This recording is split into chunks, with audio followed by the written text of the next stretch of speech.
حضور غوث پاک سرکار اسی ملک ایران کے جیلان میں تھے، ٹہل رہے تھے، آواز آئی عبد القادر بڑے ہو کے کیا بنو گے؟ حضور غوث پاک سرکار کہتے ہیں آواز آئی بادلوں سے، اے عبد القادر بڑا ہو کے کیا بنے گا؟ بڑا ہو کے کیا بنے گا؟ عاشق بنے گا کہ محبوب بنے گا؟ یہ دو ڈگر الگ الگ ہے، سمجھ رہے ہیں؟ وہ عاشق بیٹھا ہوا ہے، وہ دیکھو دیکھو کیسا حلیہ آپ نے بگاڑ کے رکھا ہے، یہ عاشق ہے، سمجھے آپ؟ محبوب الگ ڈپارٹ ہے، سمجھ گئے نا؟ یہ دو راستے الگ الگ ہیں، دو راستے الگ الگ ہیں۔ آواز عبد القادر عاشق بنے گا کہ محبوب بنے گا؟ گھر میں آئے، اپنی ماں سے لپٹ گئے، بولے میری ماں آواز آئی ہے عبد القادر کیا بنے گا؟ تو ماں نے کہا بیٹے جلد بازی میں کوئی فیصلہ مت کرنا، سوچ لے تو کیا بننا چاہتا ہے، یعنی آرٹ سائڈ سے، سائنس سائڈ سے تو بی ایم ایس کرنا چاہتا ہے، ایم بی بی ایس کرنا چاہتا ہے، تو کدھر جانا چاہتا ہے؟ ہاں تو قاری بننا چاہتا ہے، حافظ بننا چاہتا ہے، عالم بننا چاہتا ہے کہ مفتی بننا چاہتا ہے، ایڈوکیٹ بننا چاہتا ہے کہ جج، کیا بننا چاہتا ہے؟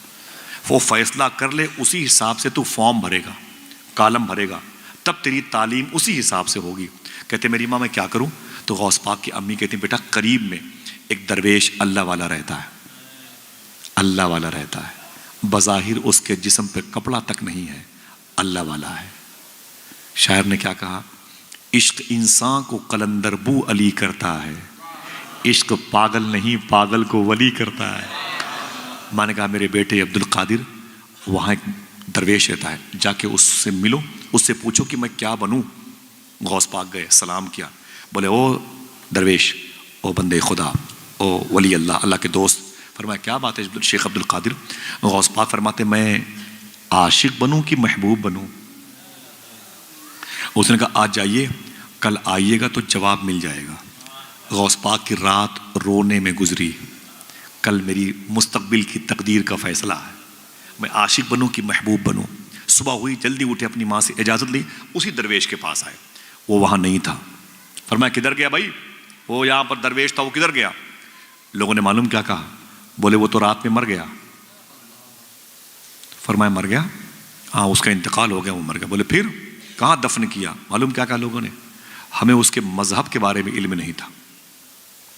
اتنے خاص ہوتے ہیں اللہ کے کچھ ایسے بندے جنہیں اللہ کے بندے پہچانتے تک نہیں ہیں۔ فرمایا پھر؟ کہا پیروں میں رسی باندھ کر کے ہم نے اسے او کھجوروں کی باغ میں وہاں پہ جنگل کے ایریے میں جا کے چھوڑ دیا ہے، اس کی لاش کو چیل کوے نوچ کے کھا رہے ہیں، چیل کوے نوچ کے کھا رہے ہیں۔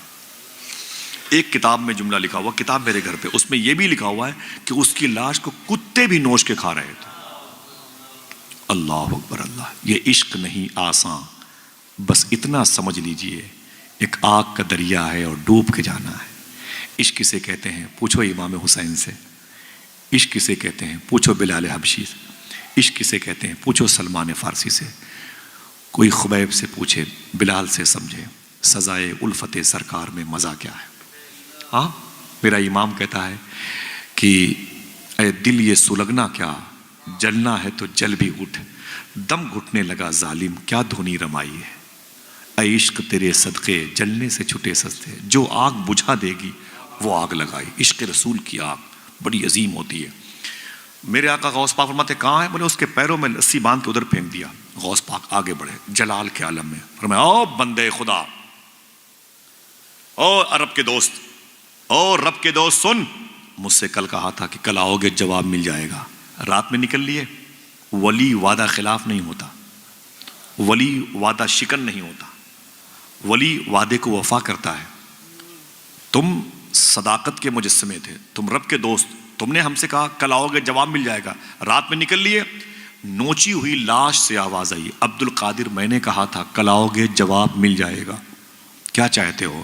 حضور غوث پاک نے فرمایا میں عاشق بنوں کی محبوب۔ نوچی ہوئی لاش سے آواز آئی، اے عبد القادر اگر محبوب بننا چاہتے ہو تو محبوب کی آؤ بھگت بہت ہوتی ہے، اس کی تعظیم بہت، اس کی خاطر مدارت بہت ہوتی ہے، اس کے ناز بڑے اٹھائے جاتے ہیں، ناز برداری ہوتی ہے، اس کے ناز نخرے بڑے اٹھائے جاتے ہیں، پورا گھرانہ اسی کے پیچھے ٹہلتا ہے۔ اگر محبوب بننا چاہتے ہو تو پوری دنیا تم سے محبت کرے گی، اور اگر عاشق بننا چاہتے ہو دیکھ لو تمہارے سامنے عاشق کی لاش پڑی ہوئی ہے، اتنا سنا تو غوث پاک سرکار نے مٹھیاں بند کی، اپنے دونوں ہاتھوں کو اٹھایا آسمان کی طرف، فرمایا اللہ اکبر اللہ اکبر اللہ اکبر اللہ اکبر۔ سن او مرد خدا، اگر عاشق بننے میں اتنی ہی دشواریوں کا سامنا کرنا پڑتا ہے تو عبد القادر عاشق بن کے دکھائے گا، عبد القادر عاشق بن کے دکھائے گا۔ جیلان کی زمین سے رخصتی کا وقت ہے، 18 سال عمر ہے غوث پاک کے، کتنے؟ اپنی ماں کے گھر کے آنگن کے 60 سال کی عمر میں پیدا ہونے والے سب سے مبارک بہار کا نام عبد القادر، 18 سال کی عمر ہے غوث پاک کی۔ اپنی ماں کے پاس آئے، بولے امی، کہا کیا بات ہے؟ کہا میری ماں، کہا کیا بات ہے؟ کہا میں بغداد شریف جانا چاہتا ہوں۔ کہا کیوں؟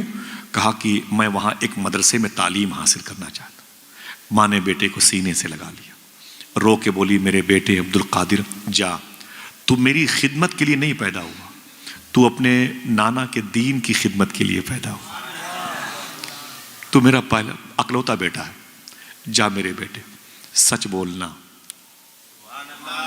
غوث پاک کی امی نے کہا تھا سچ بولنا، جا میرے بیٹے جا۔ پھر رو کے بولی اے میرے بیٹے، تیری اور میری بجسم آخری ملاقات ہے، کون ماں چھوڑے گی اپنے جوان بیٹے کو؟ 18 سال کی عمر کی، ایک گاڑی کمائی تھی مخدومہ فاطمہ ام الخیر کی، لیکن حضور کے دین کی محبت میں چھوڑ دیا۔ کہتی جا میرے بیٹے جا، تیری اور میری آخری ملاقات ہے، اس کے بعد بجسم ملاقات نہیں ہوگی میرے بیٹے۔ لیکن ایک بات سن۔ کہا کیا؟ کہتی ہیں کہ آپ کے ابو شیخ موسیٰ جنگی دوست نے ایک تحفہ تمہارے نام کا، امانت تمہارے نام کی میرے حصے میں رکھی ہے۔ کہا وہ کیا ہے؟ تو غوث پاک سرکار کی امی کہتی ہیں میرے بیٹے وہ ایک دعا ہے، ایک دعا ہے جس دعا کو پڑھنے کے لیے مجھے یہ کہہ کے تمہارے باپ نے دیا تھا میرے بیٹے عبد القادر کو دے دینا، وہ امانت تو لے جا۔ غوث پاک نے اس امانت کو، اس دعا کو لیا، یاد کر لیا۔ 90 سال کی عمر ہوئی غوث پاک کی تو اپنے بیٹے سے کہنے لگے اے میرے بیٹے، بغداد شریف میں بڑھاپے کی وجہ سے میں نے سارے وظیفے پڑھنا بند کر دیے، لیکن وہ وظیفہ میں نے کبھی بند نہیں کیا جو مجھے میری ماں نے بتائے تھے۔ پھر ایک جملہ خوشخبری کے طور پر فرماتے ہیں حضور غوث پاک سرکار فرماتے ہیں سنو میرے بیٹو، میرا ولایت کی دنیا میں جو پرموشن ہوا ہے اسی وظیفے کی بنیاد پر ہوا ہے۔ یہ وظیفہ مجھے شبیر بھائی، عرفان بھائی، جس نے مجھے دیا تھا، 25,000 لوگوں نے اس کے ہاتھ پر اسلام قبول کیا ہے۔ ہر نماز کے بعد اسے 11 مرتبے پڑھنا چاہیے، اللہ توفیق دے تو انشاءاللہ، اگر کہو تو اس مبارک مجلس میں پڑھ لیا جائے، دل کہے تو اسے ریکارڈ کر لے۔ بہت ہی چھوٹا سا ہے، بہت عظیم وظیفہ، وظیفہ غوث اعظم کہلاتا ہے، سمجھ رہے ہیں؟ اس کو یاد رکھیے گا، بہت بہت نارمل ہے، اس کے اثرات جلدی مرتب ہوتے ہیں دلوں میں۔ پڑھیں بلند آواز سے، بسم اللہ الرحمن الرحیم، سب لوگ پڑھیں بسم اللہ الرحمن الرحیم۔ اللہ الکافی قصدت الکافی وجدت الکافی کفان الکافی لکل کافی ونعم الکافی وللہ الحمد۔ بس اگر یاد کر لو گے تو بہت بڑا نہیں ہے حضرت، بہت بڑا نہیں ہے، اسے یاد کر لو انشاءاللہ۔ کچھ ایسے بھی لوگ ہیں جنہیں میں نے بتایا نا، ان لوگوں نے پڑھا تو ان کو خوابوں میں غوث پاک کی زیارت ہوئی ہے۔ بہت مبارک عمل ہے یہ، پڑھا کریں انشاءاللہ، دل سے بولیں انشاءاللہ، یاد کر لیجئے گا انشاءاللہ۔ حضور غوث پاک سرکار نے اپنی ماں کا بتایا وظیفہ، اپنی ماں کے قدم کو چوما، نکل گئے، ماں گھر میں رہ گئی، بیٹا بغداد آ گیا۔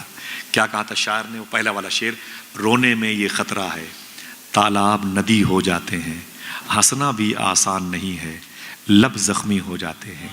اسٹیشن سے واپس آ کر بوڑھی ماں یہ سوچ رہی ہے، پتے دیہاتی رہتے ہیں پھل شہری ہو جاتے ہیں۔ غوث پاک کی امی اپنے گھر میں رک گئی، غوث پاک بغداد شریف آئے، پہلے جیلان سے نکلے، ایک شہر کا نام ہے جنجان، جیلان سے جنجان آئے، جنجان سے ہمدان آئے، ہمدان کی زمین کیچڑ زدہ زمین، وہاں پانی بہت تھا، کیچڑ بہت تھا۔ ہمدان آئے، ہمدان ہی کی زمین پر احمد بدوی نام کے چوروں کے سردار، جو 60 ڈاکوؤں کے سردار تھے، غوث پاک نے سچ بول کر کے اس کو توبہ کرنے کی توفیق دلوائی۔ پھر ہمدان سے نکلے آگے بغداد، بغداد میں ایک محلے کا نام تھا باب العزج، باب العزج محلے میں ایک مدرسے کا نام تھا نظامیہ، اس مدرسے کے فاؤنڈر کا نام تھا شیخ ابو سعید مخزومی، اسی مدرسے میں غوث پاک نے 7 سال تعلیم حاصل کی۔ کتنی؟ تھک گئے؟ ہاتھوں کو اٹھا کے بولے یا غوث اعظم، بولو بولو بولو یا غوث اعظم، لبیک یا غوث اعظم۔ ماں بہنیں بیٹھی ہوئی ہیں، اس شہر کی کئی مبارک میری ماں کی عمروں کی خاتون بغداد شریف گئی تھی۔ اب کی میں میرے دوست سے بات کر رہے تھے، اب کی ایک خاتون گئی تھی جو بغداد شریف سے غوث پاک کے روضے کو دیکھا تو نکلنے کو تیار نہیں تھی، 4 دن تک وہ نکلی نہیں غوث پاک کی بارگاہ سے۔ کازمین میں ٹھہرایا گیا تو ان کے ٹور والے نہیں، گجرات کی تھی، قریب کی، تو ٹور والے نے کہا کہ اماں چلو چلو، آپ نے کھانا نہیں کھایا 2-3 دن سے۔ بولے نہیں جاؤں گی، میں یہیں مرنا چاہتی ہوں۔ مجھے نہیں معلوم تھا کہ غوث پاک کا روضہ اتنا پیارا ہے۔ بوڑھی عورت، میں سب بھول گئی، اپنے بیٹے بہو بیٹیوں کو سب بھول گئی۔ تو ٹور نے کہا کہ اماں چلو کربلا چلنا ہے۔ بولے کیا کرنے؟ بولے وہاں کیا؟ بولے حسین کا دربار ہے۔ بولے حسین کو میں نے غوث پاک کے روضے پہ دیکھ لیا ہے، علی کو بھی دیکھ لیا ہے، سارے بغداد کے بزرگ، میں کہیں نہیں جاؤں گی، میں نے سب کو یہیں دیکھ لیا ہے۔ اللہ اکبر، ایسے عاشق ہوتے حضور غوث پاک کی بارگاہ۔ سمجھے آپ؟ دعا کرو اللہ سب کو حاضری کی توفیق عطا فرمائے، آمین آمین آمین۔ میرے آقا حضور غوث پاک نے 7 سال تعلیم حاصل کی، 18 سال کی عمر میں آئے تھے، 18 7 25 کتنی؟ بولو، تھک گئے؟ بولو بولو، 25 سال عمر ہوئی غوث پاک کی۔ کیا بچپن میں وعدہ کیا تھا اپنے ہاتھوں کو اٹھا کے؟ عبد القادر عاشق بن کے دکھائے گا۔ ابھی تک تھیوری حاصل کی، کتابوں کا علم حاصل کیا، اب حضور غوث پاک نے اس بچپن میں کیے ہوئے وعدے کو وفا کرنے نکلے ہیں، اب عاشق بننا ہے۔ کھال کھچتی ہے کٹتی ہے گردن، عشق کرنا تماشا نہیں ہے۔ سمجھ رہے نا؟ عشق کرنا تماشا نہیں ہے، یہ عشق نہیں آسان، بس اتنا سمجھ لیجئے ایک آگ کا دریا ہے اور ڈوب جانا نہیں ہے، ڈوب کے جانا ہے۔ ڈوب تو سب جاتے ہیں، ایک سے ایک لفنگے ڈوب جاتے ہیں، لیکن ڈوب کے کراس کرنا ایک آگ کا دریا ہے۔ ایک صاحب نے کہا میرے مولا میں عاشق بننا چاہتا ہوں۔ کہا اوپر دیکھ، دیکھا تو خون کی لکیریں نظر آئیں زمین سے لے کے آسمان تک۔ بولے میرے مولا یہ لکیریں کیسی ہیں خون کی؟ رب نے فرمایا کہ میری راہ میں آنے والے میرے دوستوں کے خون ہیں، گزرے گا ان پلوں سے، ان وادیوں سے گزرے گا، چیخ پڑا میں نہیں گزر سکتا جب تک تیری توفیق نہ ہو جائے۔